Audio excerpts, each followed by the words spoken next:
Hello दोस्तों, नमस्कार। स्वागत है आप सभी का एग्ज़ाम धुन में। दोस्तों, इस वीडियो में हम बात करने वाले हैं एडेड जूनियर शिक्षक भर्ती की एक बड़ी अपडेट के बारे में। दोस्तों, देखा जाए तो एडेड जूनियर शिक्षक भर्ती के बारे में बहुत महीनों से कोई अपडेट जो है आपको इस चैनल के माध्यम से नहीं मिली होगी। उसका कारण ये था कि दोस्तों, लोकसभा चुनाव थे, बहुत सारी व्यस्तताएं थीं और उनकी वजहों से कोई भी काम भी नहीं हो पा रहा। तो ऐसे में एडेड जूनियर शिक्षक भर्ती को लेकर क्या कुछ चल रहा है?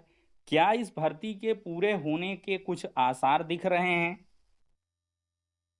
या ये भर्ती प्रक्रिया ऐसी ही पड़ी रहेगी? और प्राइमरी में नई भर्ती को लेकर कितने कैसे आसार हैं, इस पर भी हम बात करने वाले हैं। तो चलिए दोस्तों, वीडियो को शुरू करते हैं। दोस्तों, एडेड जूनियर शिक्षक भर्ती का एक बहुत लंबा इतिहास रहा है। समझ लीजिए, इसकी अपडेट देते वक्त हमें खुद बोझिल सा महसूस होता है कि ये भर्ती प्रक्रिया स्वयं में एक बहुत बड़ा, कह लें, मिस्टीरियस पॉइंट हो गया है कि कब भर्ती प्रक्रिया पूरी होगी। इसमें देखा जाए तो पहले कुछ उत्तर कुंजी का मामला था, फिर हाई कोर्ट गया, सिंगल बेंच ने बहुत दिनों तक ऑर्डर रिजर्व रखा, फिर ऑर्डर को जो है उन्होंने डिलीवर किया तो ये कहा कि फिर नई बेंच में ले जाइए। नई बेंच में गया, फिर वहाँ मामला सुना गया, फिर वहाँ से रिजल्ट आया, सब कुछ हुआ, लेकिन क्या हुआ? कुछ नहीं हुआ। इसमें फिर समय समय पर कुछ अपडेट आते रहते हैं, अधिकारी कहते हैं कि नहीं हम काम कर रहे हैं, कभी पीएनपी कहती है हमारे पास डेटा नहीं अभी आया है, फिर कहेगी कभी बेसिक शिक्षा परिषद की पीएनपी जाइए, पीएनपी वाले कहेंगे कि बेसिक शिक्षा परिषद जाइए, हमने डेटा भेज दिया है। फिर बच्चे शिक्षा निदेशक लखनऊ में मिलते हैं। तो ये घनचक्री वाली जो चीज़ें हैं वो होती रहती हैं। और दोस्तों, अभी कुछ दिन पहले की ये खबर है, नियुक्ति ना मिलने से अभ्यर्थी आक्रोशित। तो जूनियर एडेड शिक्षक भर्ती 2021 के अभ्यर्थियों को नियुक्ति नहीं दी जा रही है। नियुक्ति के लिए अभ्यर्थियों ने सोमवार को शिक्षा निदेशालय पर धरना दिया है। ये पिछले सोमवार की बात हो रही है। आज संडे है तो सोमवार की ये उन्होंने धरना प्रदर्शन किया है। और जूनियर एडेड शिक्षक भर्ती संघर्ष समिति के प्रदेश अध्यक्ष नागेंद्र पांडे ने बताया है कि देखिए, 15 फरवरी को कोर्ट से मामला निस्तारित कर दिया गया है, फिर भी नियुक्ति देने में उदासीनता बरती जा रही है। अधिकारी इस पर कुछ भी कहने के लिए तैयार नहीं है, वो इससे बचते हैं कहीं न कहीं इस प्रक्रिया के बारे में। कहा है कि जब तक शासनादेश जारी नहीं होगा तब तक प्रयागराज से लखनऊ तक धरना करते रहेंगे और धरना देने वालों में ये सब अभ्यर्थी शामिल। तो दोस्तों, ये धरना लगातार इतनी भीषण गर्मी में भी अभ्यर्थियों के द्वारा दिया गया और दिया जाता रहेगा जब तक ये भर्ती प्रक्रिया के बारे में कोई शासनादेश नहीं आता है।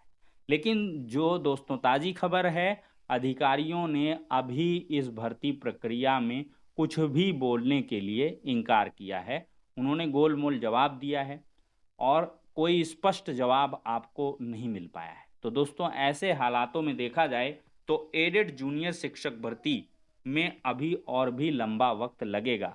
और इसमें सबसे बड़ी बात ये है कि 1894 पदों पर एक छोटी-सी वैकेंसी है और इसमें किसी को कुछ भी क्लियर नहीं कि मेरा सिलेक्शन होगा या नहीं होगा।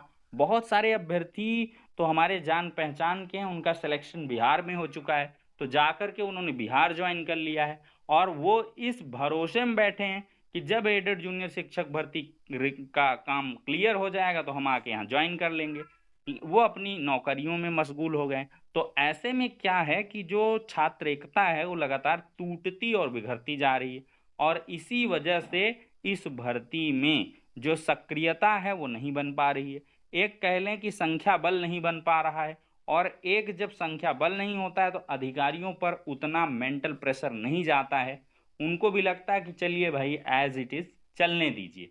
और कुल मिलाकर देख ही रहे हैं, योगी आदित्यनाथ जी ने तो लगातार इसके लिए समीक्षा बैठकें भी की हैं, लेकिन उसमें एडेड जूनियर का कहीं भी जिक्र नहीं आया है।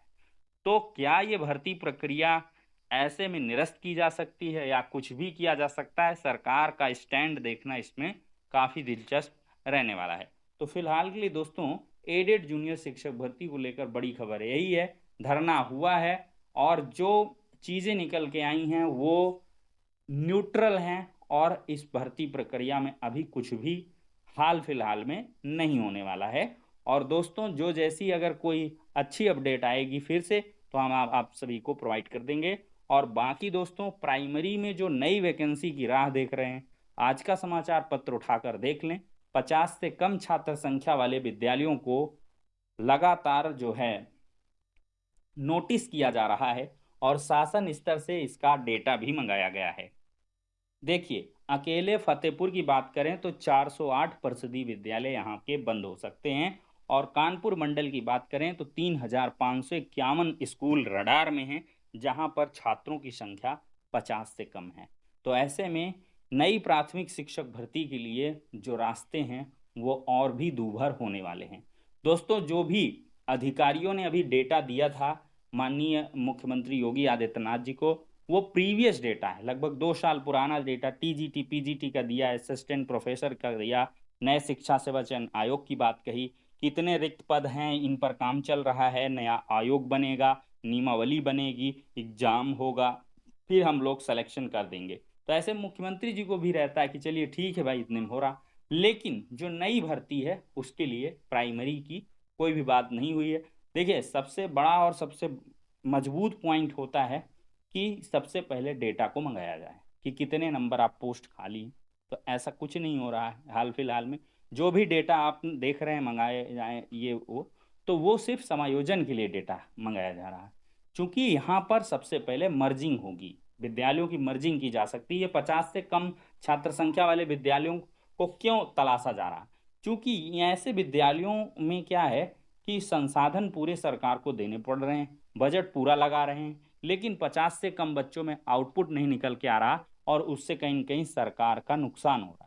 तो ऐसे में क्या करेंगे कि बगल के अच्छे विद्यालय जहाँ पे छात्र संख्या है, वहाँ पर इन बच्चों को और टीचर्स को मर्ज कर दिया जाएगा, और शिक्षकों का समायोजन भी होने वाला है, इसी जून महीने में हो जाएगा।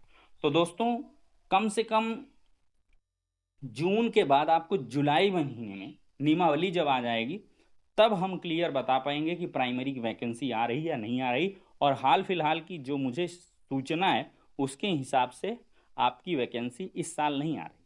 उसका क्लियर कट रीजन है कि अभी नियमावली बनेगी, उसकी मंजूरी होगी, सब कुछ क्लियर कट चीज़ें होंगी, जुलाई इस तरह बीत जाएगा। फिर इसके बाद सबसे पहले यूपी टेट का नोटिफिकेशन आएगा, जो पेंडिंग एग्जाम टीजीटी पीजीटी ये सब हो जाएंगे। और फिर दोस्तों देखा जाए तो इसके बाद टेट का एग्जाम, उसके लिए फॉर्म भराना, एग्जाम कराना, रिजल्ट देना। फिर ऐसे में क्या हो जाएगा, पूरा अक्टूबर नवंबर में एग्जाम होगा यूपी टेट का, फिर इसका रिजल्ट देते देते दिसंबर जनवरी आ जाएगा, फिर 2025 आ जाएगा। तो 24 में कोई संभावना नहीं दिख रही है। और जब भी कोई वैकेंसी आएगी तो सबसे पहले यूपी टेट आएगा, उसके बाद ही कोई नई वैकेंसी आएगी। तो फिलहाल के लिए दोस्तों ये हो जाती हैं दोनों इन्फॉर्मेशन, एडेड जूनियर और प्राइमरी वैकेंसी की। इस वीडियो में इतना ही, नेक्स्ट में मिलते हैं।